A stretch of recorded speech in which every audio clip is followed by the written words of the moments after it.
मला आज संध्याकाळी नादोड्याला एक निमंत्रण होतं कीर्तन महोत्सवाच्या उद्घाटनाचं आणि त्यासाठी मी 8:30 वाजता नादोड्याला गेलो होतो। कीर्तन महोत्सवाचं उद्घाटन झालं। उद्घाटनात माझं भाषण झालं।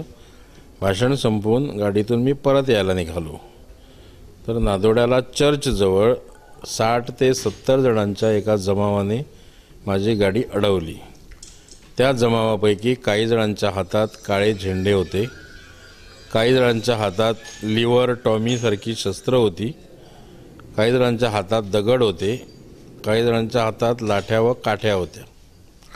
समोर जमाव असलेला पाहून मी न घाबरता मी गाडीची काच खाली केली आणि डोकं बाहेर काढून विचारलं की काय झालं।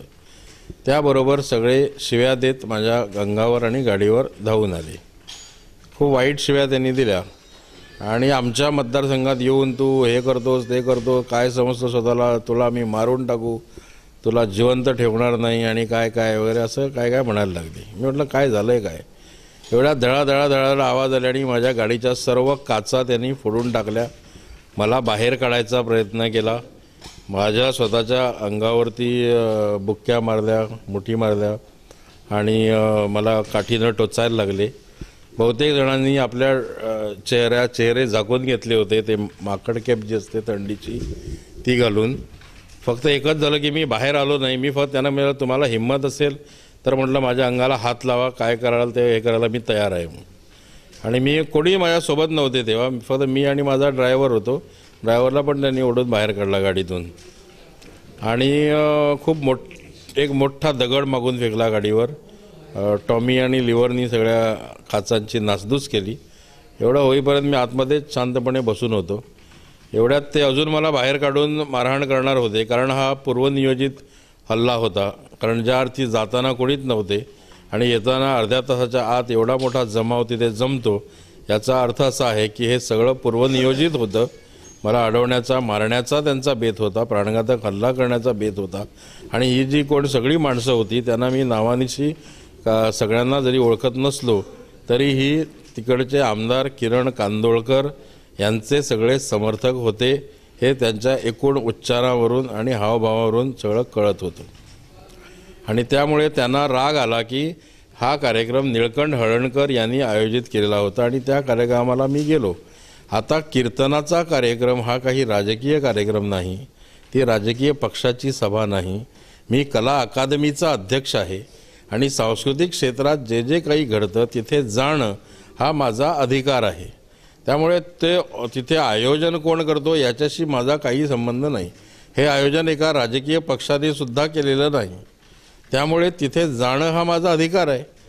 मतदारसंघात कुठल्याही गोव्यामध्ये फिरणं हा आमदार या नात्यानं माझा अधिकार आहे। हा माझा अधिकार जर किरण कांदोळकर यांना मान्य नसेल आणि थिवी मतदारसंघ हा स्वतःच्या बापाची जायदाद असल्यासारखं जर त्यांना वाटत असेल तर त्यांनी तसं स्पष्ट सांगावं, असं माझं त्यांना उघड आवाहन आहे। फक्त असे माझ्यावरती गुंड घालून आपल्या असंस्कृतपणाचं प्रदर्शन त्यांनी करू नये एवढीच माझी इच्छा आहे। तर ते फक्त म्हणटाले त्या फंक्शनाक कित्याक गेलो काय म्हणून। फंक्शनाक गेलो विचारपी ते कोण। कीर्तन महोत्सवाक गेलो, कॅझिनोच्या उद्घाटनाक वचूना, जावं बाकी कडेन खंय हेका सनबर्नाक वचूना। काळे झेंडे लावपाक थंय वचून दाखया मरे कोण वता तांकां थंय। सकाळी तुम्ही जे तुमच्या मतदारसंघात उद्घाटन त्या उद्घाटन समारंभाला तुम्ही हजर नव्हता, आता संध्याकाळी कला अकादमीमध्ये कार्यक्रम होता त्यालाही तुम्ही हजर नव्हता। तिकडे स्पष्टपणे सांगण्यात आलं होतं की प्रकृती अस्वस्थतेमुळे विष्णुबाब उपस्थित बरोबर मी इकडे पोहोचलेला आहात। नाही बरोबर आहे, प्रकृती अस्वास्थ्यामुळे मी 5 दिवसात कुठलेही कार्यक्रम घेतलेले नव्हते। पण रेवोड्यावरून माझे काही जे हितचिंतक आहेत, आयोजक नाहीत, त्यांचे मला फोन आले की आम्ही सभागृहात तुमच्यासाठी थांबलेलो आहोत। तेव्हा घरी मी पत्नीला विचारलं, मी म्हटलं काय करू, कारण ते लोक तिकडे थांबलेत। ॲक्च्युली मला खूप उशीर झाला होता आणि मी येत नाही म्हणून सांगितलं होतं, पण लोक थांबलेत। ती म्हणाली की लोक थांबले असतील तर तुम्ही जाणं तुमचं कर्तव्य, बरं नाही वाटत तरी तुम्ही जा, म्हणून मी तिकडे गेलो। एक म्हणलं जातं की तुम्ही राष्ट्रवादीच्या संपर्कात आहात आणि आज हा कार्यक्रम सुद्धा निळकंठ हळणकर जे राष्ट्रवादीचे अध्यक्ष आहेत त्यांनी आयोजित केला होता।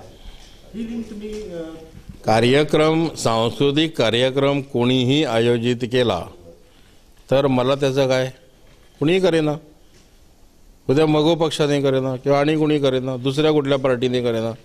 तो सांस्कृतिक कार्यक्रम आहे. जोपर्यंत त्याला राजकीय वास काही नाही तोपर्यंत कला अकादमीचा अध्यक्ष या नात्यानं तिकडे जाणं माझं कर्तव्य आहे.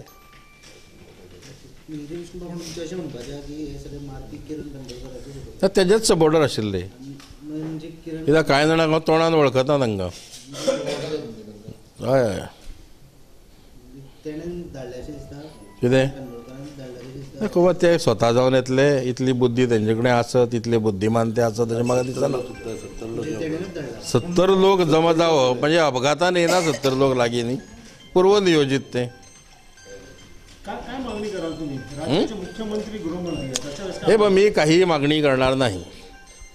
मी कसली मागणी करू? आमदार म्हणून काही आम्हाला संरक्षण नाही का? महाराष्ट्रामध्ये आमदारांना संरक्षण देण्यात येतं. इथे काही तसला प्रकार नाही. आणि मला कसली लोकांमध्ये फिरायला मला भीती वाटत नाही. की सरकार आम जनतेक, गरिबांक, कॉमन मनशाक संरक्षण कशेंच दिवं शकना, जे स्वताच्या आमदाराक पासून संरक्षण दिना पळय ते.